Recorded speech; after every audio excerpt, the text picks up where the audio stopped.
bukan untuk kita, tetapi untuk kemuliaan nama Tuhan. Saudara-saudara yang dikasihi Tuhan,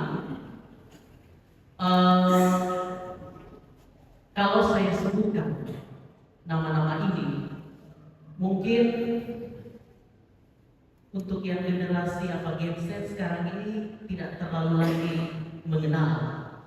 Tapi kalau untuk orang tua yang hidup pada masa 60 sampai 70 atau 80-an akan mengenal nama-nama ini. Di antaranya ada nama Nikola Tesla, Virginia Woolf, Charles Darwin, Marilyn Monroe. Pasti tahu itu. Mereka ini pada masanya saudara, orang-orang yang dianggap cukup besar karena pekerjaan mereka yang luar biasa. Ada yang terkenal karena kejeniusan, ada yang terkenal sebagai ilmuwan, ada yang sebagai artis, ada yang sebagai sastrawan Inggris. Mereka jaya pada masanya. Tapi tahukah bahwa mereka ini pada akhirnya mengalami kehancuran karir, jatuh tiba-tiba dari yang paling atas lalu kemudian jatuh. Pertanyaannya, kenapa bisa jatuh? Karena kekhawatiran yang luar biasa pada diri mereka. Mereka dikuasai kecemasan ketika ada di puncak karir itu. Jadi dikatakan ada yang mengalami sakit mental, lalu kemudian ada yang menarik diri dari pergaulan, dia mengisolasi dirinya, tidak lagi mau berkomunikasi dengan orang lain. Ada yang mengalami sakit secara psikomatis, lalu kemudian ada yang merasa takut ditinggalkan, takut dicintai, takut gagal. Padahal mereka ada pada titik puncak kejayaan. Apa yang mau dikatakan dari sini saudara? Bahwa ternyata kekhawatiran itu tidak bisa kita sepelekan. Kekhawatiran itu tidak bisa kita anggap kecil, tidak bisa kita abaikan. Karena kalau itu berlebihan, bisa menghancurkan proses hidup yang sedang kita jalani saat ini. Dan ini memang bagian dari sebuah gejala emosi yang itu akan melekat pada diri manusia secara natural, secara alami. Ketika manusia lahir, ya, pasti ada bibit-bibit kekhawatiran dalam diri. Hanya saja kadang orang membagi, ada yang skala besar, ada yang skala sedang, ada yang skala kecil. Pada dasarnya saudara, kekhawatiran itu tidak akan menghancurkan hidup manusia kalau bisa dikuasai. Kalau tidak bisa dikuasai, di situ bisa menjadi bahaya bagi kita. Dan itu yang tergambar dari bacaan pertama, dari pengalaman Musa ketika dia berjalan dengan bangsa Israel pada saat itu. Bangsa Israel dikuasai oleh kekhawatiran yang begitu berlebihan dalam diri mereka ketika mereka beristirahat di Rafidim. Kondisi yang mendesak untuk segera memenuhi kebutuhan mereka. Ini menjadi bagian dari hal yang mengkhawatirkan bangsa itu. Dan apa yang ditunjukkan oleh bangsa Israel memperlihatkan pada kita bahwa rasa khawatir ini memang kadang dipicu oleh hal-hal yang harus mendesak untuk dipenuhi. Ketika kita butuh sesuatu dalam waktu yang cepat, disitulah kadang kekhawatiran juga dengan cepat menguasai kita. Dan saudara-saudara, kita bisa lihat bahwa dampak dari itu adalah Musa, orang-orang Israel, mereka tidak bisa kendalikan emosi mereka, bertengkar satu dengan yang lain. Bisa dikatakan bahwa kesehatan mental juga mereka terganggu pada saat itu. Karena khawatir, mental mereka terganggu, korelasi komunikasi hubungan menjadi terganggu di antara mereka. Dan saya pikir Bapak Ibu Saudara, itu juga yang sering kali terjadi dalam hidup keseharian kita. Maaf kata kalau saya ambil contoh bagi keluarga yang muda, ya.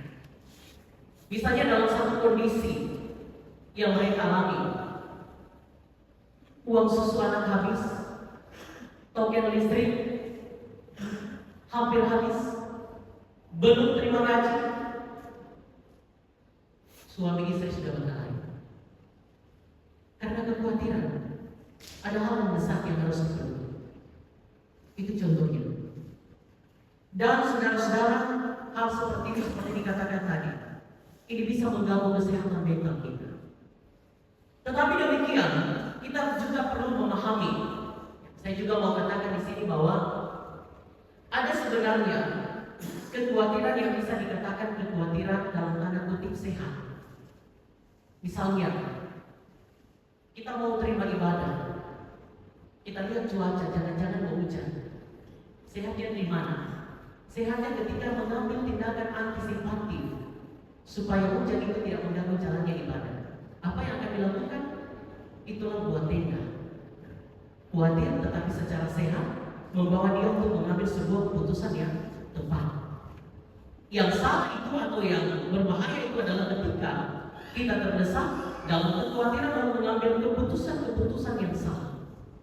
Kadang-kadang seperti itu yang terjadi. Oleh karena itu, Bapak Ibu, kita perlu melihat kembali pada apa yang dikatakan Yesus dalam bacaan kedua, supaya kekhawatiran itu tidak menyusahkan kita ke depan atau tidak menghancurkan kehidupan dan proses yang sedang kita jalani pada saat ini. Di sini kita bisa melihat bahwa Yesus menyentil kebutuhan yang seringkali menimbulkan kekhawatiran berlebihan. Makanan, tubuh, pakaian. Itu yang disentil oleh Yesus. Nah, hal ini saudara, kalau kita lihat, ini tidak bisa dipisahkan dengan kehidupan manusia secara holistik atau secara keseluruhan. Tidak bisa dipisahkan. Maka dibutuhkan supaya apa? Bapak Ibu saudara makan supaya apa? Bisa bertahan hidup. Tubuh ini dibutuhkan supaya apa? Supaya menikmati hidup. Pakaian dibutuhkan supaya apa? Selain untuk etika, kesopanan, juga saudara-saudara pakaian itu dipakai untuk menunjang penampilan. Tetapi lalu kemudian pada zaman ini itu sudah mulai berubah. Dari yang tadinya untuk menunjang penampilan, lalu kemudian berubah untuk menunjang gengsi dan harga diri. Karena pakaian, saya khawatir, saya tidak masuk dan tidak bisa masuk circle-nya dia. Mereka kan yang selalu berpakaian seperti ini. Jadi dia berupaya memacu diri, memenuhi kebutuhan itu. Dan coba perhatikan dunia sekarang. Demi memenuhi kebutuhan yang didasarkan pada kepuasan akan gengsi dan butuh dihargai, butuh pengakuan Bapak Ibu Saudara, manusia tidak lagi takut untuk berbuat dosa.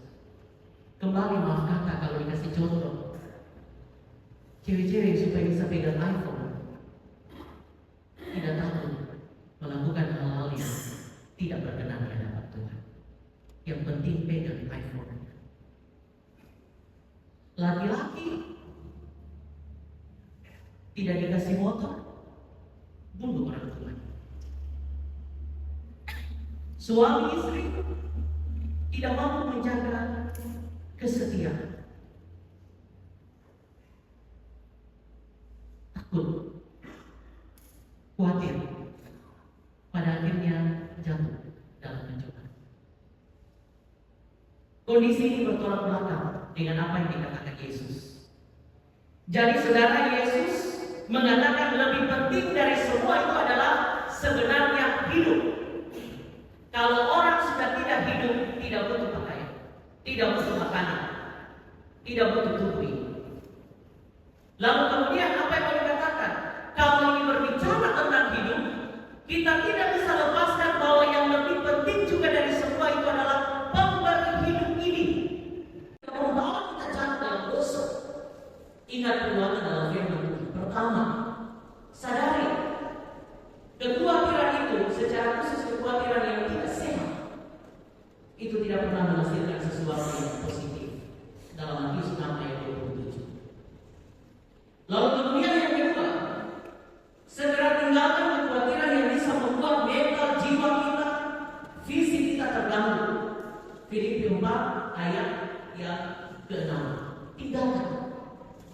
Yang ketiga, mulai melakukan tindakan iman yang menjamin sukacita dan berkat. Matius 14 ayat 31 dan juga Yesaya 26 ayat 2 sampai. Keempat, hindari percakapan-percakapan yang penuh kekhawatiran. Atau dengan kata lain, hindari circle toxic. Hindari lingkungan yang bisa menjadi racun. Pergi bercerita di situ, pulang beban. Pergi bercerita di sana, pulang beban. Lingkungan itu menjadi racun, tinggalkan.